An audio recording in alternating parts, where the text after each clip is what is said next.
Shalom, bon Erev Shabbat, Chukat Balak. Deux parachiotes que nous lisons ce Shabbat.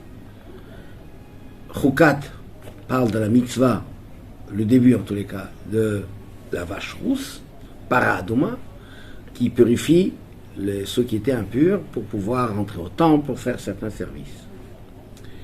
La deuxième paracha, qui porte le nom de Balak, c'est le roi de Moab qui loue les services de Bilam, un antisémite notoire, mais puissant par la parole, connu que ce qu'il dit se réalise. Et Sacha Tevarech Mevorach, ceux que tu bénis sont bénis, et le contraire, ça arrive. Et comme ce peuple juif est très fort, par la force on ne pourra pas les vaincre, on va voir quelle est leur force à eux, c'est la prière, l'étude. Eh bien on va prendre quelqu'un qui utilise sa bouche pour dire des choses négatives, maudire, chas v'shalom, afin que je m'en débarrasse de cette... Bilam arrive, et, déception pour Balak, non seulement qu'il ne maudit pas, il est béni. Et des bénédictions extraordinaires qui révèlent la force, la puissance et le secret de l'éternité du Ham Israël. Et cette histoire, qui est arrivée bien sûr dans le désert, avant l'entrée en terre d'Israël, il y a 3340 ans, ou pas plus que ça même, eh bien, est toujours d'actualité. Quel rapport? Ce Shabbat, nous marquons l'anniversaire de la libération, la fête de libération de Rabbi Yosef Yitzhak, le 6e rabbi de Lubavitch, qui était emprisonné dans les geôles soviétiques, torturé et condamné à mort.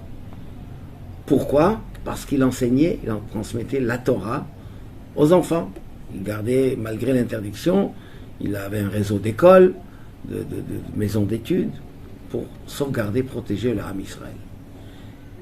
Et après plusieurs jours de prison et de torture, après une condamnation à mort qui a été annulée, exilé et finalement libéré totalement le 12 Tammuz, jusqu'à ce qu'il a pu quitter l'Union soviétique l'année suivante. Eh bien, cette histoire continue aujourd'hui. L'histoire de Bilham est en fait une vieille discussion et un débat entre son grand-père, ou son père selon ses opinions, Lavan, le fameux Lavan que nous mentionnons dans la Haggadah, qui a voulu tout détruire, le beau-père de Yaakov. Qu'est-ce qu'il dit à Yaakov? Habanim banai, habanot bnotai. Les garçons, les filles sont à moi. S'agissant de ses petits-enfants, des enfants de Yaakov. Que dit Lavan? Lavan dit à Yaakov, écoute, toi tu es de l'ancienne génération, tu es un homme d'études, de prière, reste dans ton coin, étudie et prie. Mais la jeunesse, les enfants, eux doivent être à moi, à Lavan. Ils doivent être dans le monde profane.